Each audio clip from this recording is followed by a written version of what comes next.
was a bitterly cold morning on February 20th, 2014, in Kyiv, Ukraine.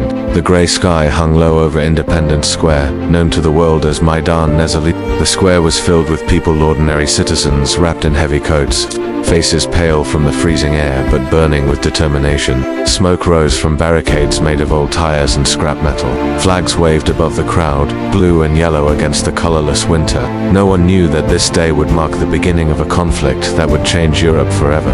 For months, Ukrainians had been protesting their president, Viktor Yanukovych, who had refused to sign an agreement bringing Ukraine closer to the European Union. Instead, he turned back toward Russia, sparking outrage. The people of Ukraine, especially the young, dreamed of a modern, democratic country, free from Moscow's grip. By February, the protests had turned deadly. Riot police, armed with shields and rifles, clashed with civilians who refused to leave the square. On February 20th, snipers opened fire on protesters. Dozens were killed in the streets. Blood-stained, the snow, the air was filled with cries of pain and the echo of gunshots bouncing off the marble buildings. That was the day Ukraine realized it was at a crossroads between the freedom it longed for and the shadow of the past that refused to fade. Nation in upheaval within days, Yanukovych fled the country. The Ukrainian parliament voted to remove him, forming a new government in Kyiv. But in Moscow, the Kremlin saw something very different. Western-backed coup on its doorstep. To Russia, the fall of Yanukovych was not just politics, it was a threat to its influence, to its pride, and to its sense of control over the former Soviet sphere. And so, the gears of war began to turn. The silent invasion, Crimea, 2014. At the southern tip of Ukraine lies Crimea, a peninsula that juts into the Black Sea. It had long been home to Russia's Black Sea Fleet and a large Russian-speaking population. In late February 2014, mysterious soldiers in green uniforms began appearing on Crimean streets. They carried modern Russian weapons but wore no insignia. Locals called them Little Green Men. Within days, they seized airports, government buildings, and military bases. Moscow denied involvement, calling it local self-defense forces, but everyone knew who they were. On March 16, 2014, under Russian control, Crimea held a hastily arranged referendum. According to Russian authorities, more than 95% voted to join Russia. The world saw it differently, an illegal annexation carried out under the barrel of a gun. Western nations, led by the United States and the European Union, imposed sanctions, yet Russia went ahead, declaring Crimea part of its territory. For the first time since World War II, Europe had witnessed the redrawing of its borders by force. Ukraine was stunned, but the storm had just begun. Spring turned to summer in 2014.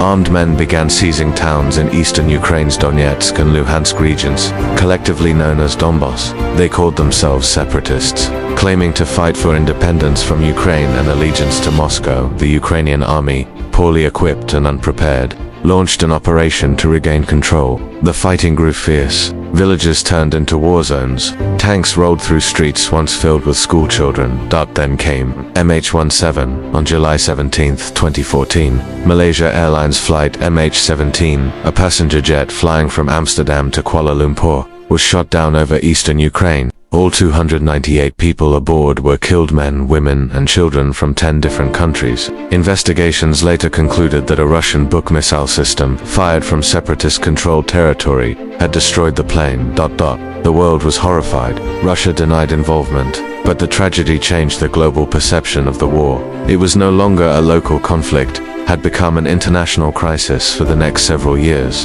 The front lines barely moved. The Minsk agreements, brokered in 2014 and 2015, aimed to bring peace, but both sides accused each other of violations. The conflict became a frozen war, one that never truly ended. In the cities of Donetsk and Luhansk, life stood still. Shelling could erupt at any hour. Families hid in basements. Children learned to tell the difference between artillery sounds. Thousands were killed, millions were displaced. But beneath the uneasy calm, Russia was preparing for something much bigger. As the world turned its attention to the COVID-19 pandemic, Russian troops quietly gathered near Ukraine's borders. By early 2022, satellite images showed more than 150,000 soldiers stationed around the country. Moscow insisted it was only conducting military exercises. On February 24, 2022, At dawn, Russian missiles struck cities across Kharkiv, Mariupol, Odessa.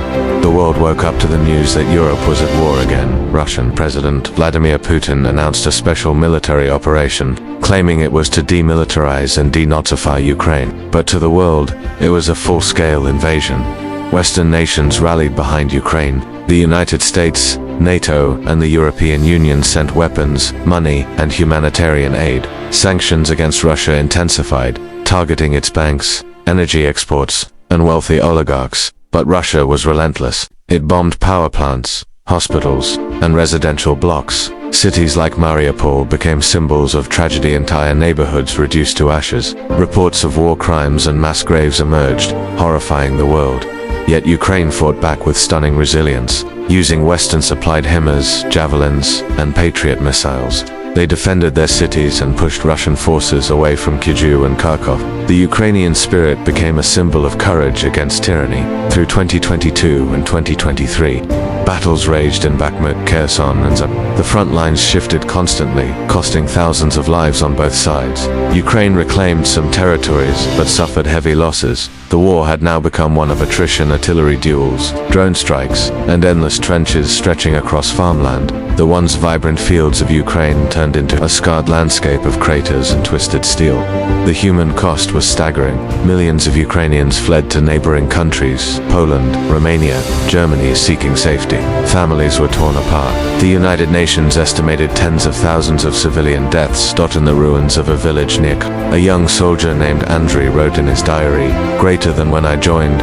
I thought this war would last weeks. It's been years. We fight for our homes, for our language, for the right to live free. Every night I hear the drones buzzing, and I think this is what freedom costs."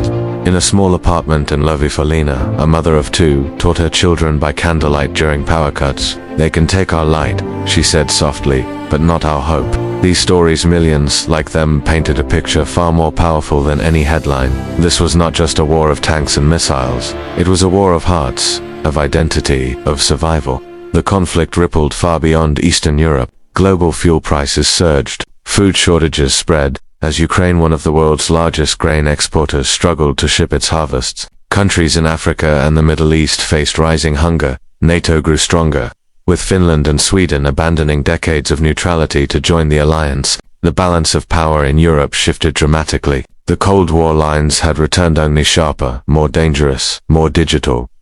Attacks, misinformation, and energy warfare became new weapons. The modern battlefield was not just fought with bullets, but with bytes. By 2025, the war had entered its fourth year. Neither side had achieved total victory. Cities lay in ruins, but Ukraine's flag still flew over Kyiv. The world had grown weary of war, but the Ukrainians had not. Zelensky's words in one of his nightly speeches summed up the nation's endurance. "Greater than we may be wounded, but we are not broken. We may be small, but our spirit is vast. And one day our children will live not under the shadow of missiles, but under the light of peace." When historians look back, they will say the war between Russia and Ukraine was not only about territory, it was about the soul of a nation, that it was about a people who refused to bow, about farmers who turned tractors into weapons, about teachers who became medics, about a generation that learned what it truly means to fight for freedom. From the smoke of Maidan to the ruins of Mariupol, the story of Ukraine is one of unimaginable pain and unshakable pride. The war that began on February 20th, 2014, continues to echo across the world, a reminder that liberty, once threatened, demands both courage and sacrifice. And though the snow of Kyiv still falls, somewhere beneath it, a spark still burns, waiting for the spring of peace to come.